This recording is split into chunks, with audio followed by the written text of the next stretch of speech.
Hubo un día en que la humanidad creó algo que no podía controlar, pero nadie fuera del círculo sabía lo que se estaba gestando, hasta que fue demasiado tarde.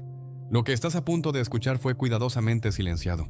Un experimento secreto, disfrazado de avance científico, que alteraría el curso de la historia, y que se llevó a cabo sin que el mundo lo supiera. Todo comenzó en 1939, cuando el mundo apenas comenzaba a sospechar el poder oculto que la física nuclear podía desatar. Albert Einstein y Leo Szilard, conscientes de esta amenaza, redactaron una carta al presidente Franklin D. Roosevelt. En ella advertían algo impensable, que la Alemania nazi podría estar desarrollando un arma basada en la división del átomo. El mensaje fue claro, urgente y perturbador. Pero esa carta no fue el principio del fin, fue apenas la chispa. Lo que vino después no fue una simple investigación científica, fue una de las operaciones más grandes y secretas jamás emprendidas por el ser humano. Un proyecto envuelto en sombras, oculto incluso para muchos de sus propios participantes. El Proyecto Manhattan. Miles de científicos, técnicos, militares e ingenieros fueron reclutados discretamente. Firmaban contratos sin saber lo que estaban firmando. Eran enviados a lugares que no aparecían en los mapas, donde la vigilancia era constante y el silencio obligatorio.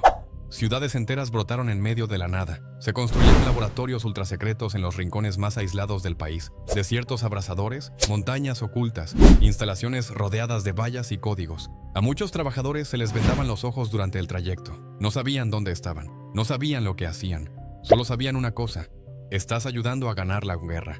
Pero nadie se atrevía a preguntar cómo. Todo funcionaba bajo el principio del compartimiento. Cada individuo conocía solo su tarea. Una pieza minúscula del mecanismo, pero jamás la totalidad del monstruo que estaban ensamblando. Y el panorama completo, la imagen completa del arma más destructiva jamás concebida. Esa solo la conocía un puñado de hombres en la cima de una cadena de secretos tan impenetrable como la propia bomba. En el corazón palpitante de esta maquinaria secreta, entre fórmulas escritas con tiza y voces que murmuraban en pasillos vigilados, se encontraba un hombre cuya figura trascendería la historia: Robert Oppenheimer.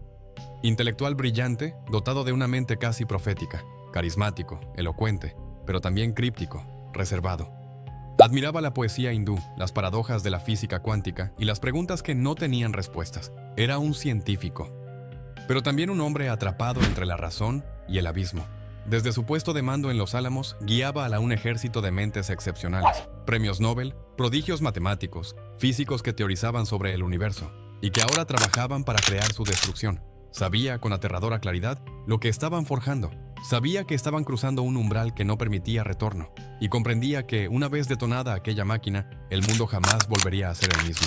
Cuando la explosión finalmente iluminó el cielo, no gritó, no celebró, solo murmuró, desde lo más profundo de su conciencia desgarrada, una frase tomada del Bhagavad Gita: ahora me he convertido en la muerte, el destructor de mundos.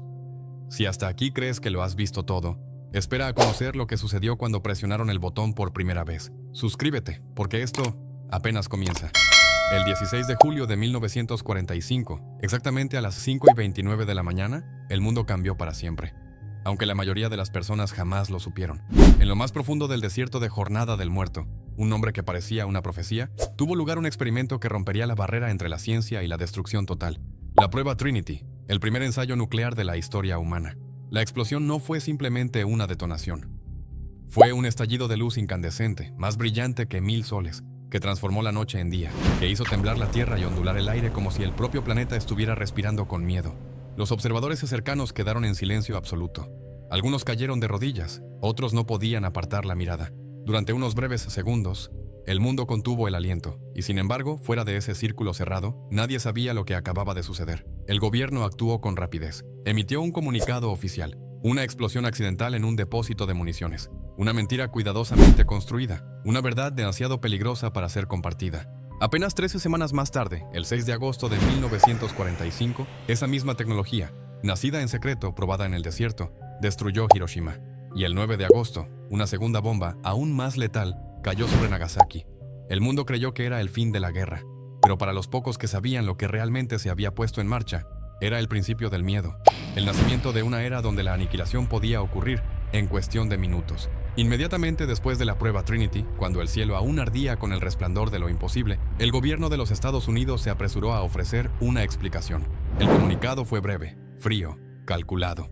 Una explosión accidental de un depósito de municiones. Nada más. Nada que alarmara. Nada que revelara. Esa fue la versión oficial. Una cortina de humo construida palabra por palabra para ocultar el nacimiento del arma más devastadora jamás concebida por el ser humano. Y lo más inquietante es que funcionó. Incluso tras Hiroshima y Nagasaki, esa narrativa se sostuvo como un dogma. La prensa no indagó, no cuestionó. El pueblo, hipnotizado por el fin de la guerra y cegado por el júbilo de la victoria, no supo o no quiso preguntar. Las primeras páginas de los diarios se llenaron de banderas, aplausos y desfiles. Mientras tanto, la verdad se deslizaba en silencio entre los márgenes, desapareciendo sin dejar rastro. Pero hubo quienes pagaron un precio silencioso, un precio que no estaba escrito en los informes clasificados ni grabado en las placas conmemorativas. Fueron hombres, mujeres y niños que vivían en ranchos dispersos, en pueblos tranquilos del sur de Nuevo México. Ellos no firmaron acuerdos de confidencialidad, no sabían de física cuántica, y sin embargo estuvieron más cerca del infierno que muchos de los científicos que lo diseñaron. Semanas después de la prueba Trinity, comenzaron los síntomas. Tumores inusuales, dolencias pulmonares sin causa aparente, afecciones cutáneas que desafiaban la medicina local. Las generaciones siguientes heredarían no solo tierras contaminadas, sino también silencios, enfermedades y una sospecha persistente. Durante años, nadie los escuchó. Nadie relacionó sus males con aquella explosión lejana y oculta. O tal vez sí lo hicieron, pero eligieron no decirlo. A estas víctimas invisibles se les dio un nombre: los Downwinders. Personas expuestas a la radiación sin su conocimiento, sin advertencia, sin defensa. Fueron ignorados por el gobierno, olvidados por los medios, borrados de los libros de historia, pero su sufrimiento sigue hablando, en sus cuerpos, en sus hijos, en el aire que aún respiran. Mientras el proyecto Manhattan avanzaba a toda velocidad, con la mirada del mundo desviada por la guerra, un enemigo invisible ya se movía entre sus sombras. No todos los que trabajaban en la construcción de la bomba estaban realmente del mismo lado. En el corazón de esta operación secreta, Klaus Fuchs, un físico teórico aparentemente leal, llevaba una doble vida. Mientras contribuía al desarrollo de la bomba más letal de la historia, filtraba meticulosamente información clasificada a la Unión Soviética, entregando croquis, fórmulas y detalles técnicos con precisión quirúrgica. Lo que Fuchs reveló no eran simples fragmentos, eran piezas clave. Sus filtraciones acortaron años de investigación para los soviéticos y cambiaron para siempre el equilibrio geopolítico del planeta. Y lo más inquietante es que no actuaba solo. Otros espías, cuidadosamente incrustados en el proyecto, operaban disfrazados de patriotas, moviéndose con total normalidad en laboratorios y oficinas gubernamentales. La pregunta, incluso hoy, sigue sin respuesta clara. ¿Cuánto sabía realmente el enemigo, incluso antes de que la bomba fuera probada por primera vez? ¿Y cuántos ojos no autorizados vieron la oscuridad, antes que el resto del mundo? No todos dentro del proyecto compartían el entusiasmo por lo que estaban construyendo.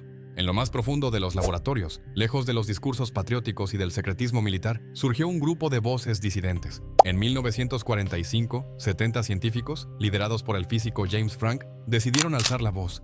No podían quedarse de brazos cruzados ante lo que sabían que venía. Su propuesta era clara, casi desesperada: realizar una demostración pública del poder de la bomba en una zona deshabitada, como advertencia.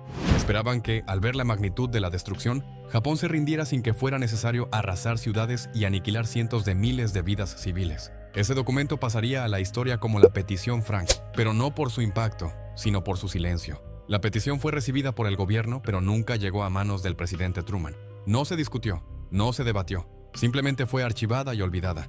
Los nombres de aquellos científicos, sus firmas, sus advertencias, quedaron sepultadas, no solo en papel, sino en la conciencia colectiva de una humanidad que eligió no escuchar.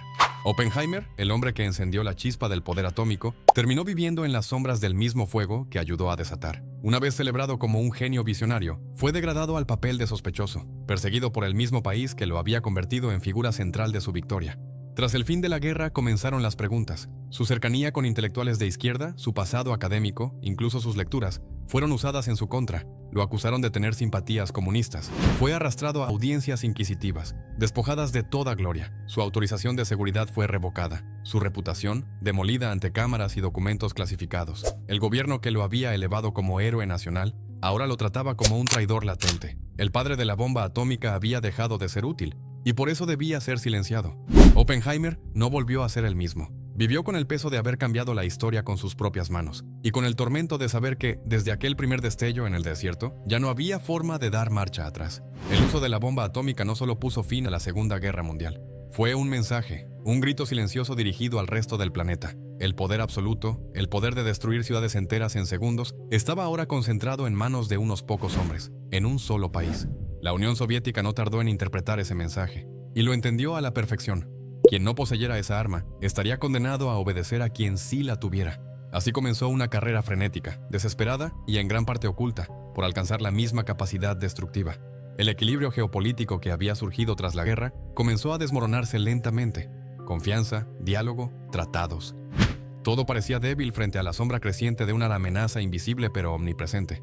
La ONU, apenas en su nacimiento, trató de imponer orden, promovió propuestas de control, límites y transparencia, pero ya era tarde. El miedo había tomado el mando. Nadie quería una guerra, pero todos se preparaban para una. Y así, sin disparar una sola bala, comenzó la Guerra Fría. Una era de paranoia, espionaje, bombas bajo tierra y dedos temblorosos sobre botones rojos. Una amenaza que no desapareció, sino que se volvió permanente. Hoy existen más de 13.000 armas nucleares repartidas en arsenales por todo el planeta. No son reliquias del pasado ni piezas de museo oxidadas. Son máquinas de aniquilación masiva, activas, funcionales, esperando instrucciones. Muchas de ellas superan por décadas la potencia destructiva de las bombas que arrasaron Hiroshima y Nagasaki. No destruirían una ciudad, borrarían naciones enteras del mapa en segundos. Algunas están bajo el control de potencias que, al menos en teoría, operan con protocolos de seguridad. Otras en manos de regímenes inestables, autoritarios o directamente impredecibles. Y lo más perturbador, todas pueden ser activadas en cuestión de minutos. Basta una orden, un mal cálculo o un error humano. La pregunta ya no es si podríamos ver otra detonación nuclear en nuestra era. La verdadera pregunta es ¿cuándo? ¿Estamos realmente más seguros en este nuevo siglo? ¿O simplemente aprendimos a convivir con una amenaza tan inmensa que ya ni siquiera la vemos? Suscríbete si estás viendo el patrón, porque lo que viste hasta ahora no es el final del relato, es solo la superficie de algo mucho más profundo, algo que, hasta hoy, nadie se atrevía a nombrar. Durante décadas, la verdad fue cuidadosamente fragmentada, manipulada y escondida. Documentos oficiales fueron clasificados, testimonios silenciados, y los errores simplemente desaparecieron. Incluso aquellos que participaron activamente, soldados, técnicos, científicos, fueron mantenidos en la oscuridad.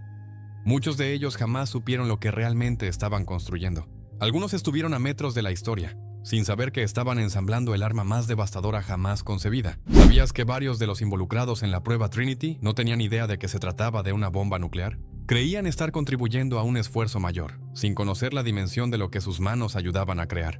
El público, por su parte, solo conoció los resultados, las ciudades arrasadas, el fin de la guerra, pero nadie les habló de los riesgos asumidos en secreto. Nadie explicó los dilemas éticos que desgarraron a sus creadores. Y, por supuesto, nadie reveló los secretos más oscuros. Hoy, con archivos desclasificados y voces que ya no pueden ser acalladas, sabemos que dentro del proyecto Manhattan hubo resistencia, hubo miedo, hubo culpa, y hubo quienes intentaron detener lo inevitable. Pero sus advertencias fueron ignoradas, sus protestas sepultadas.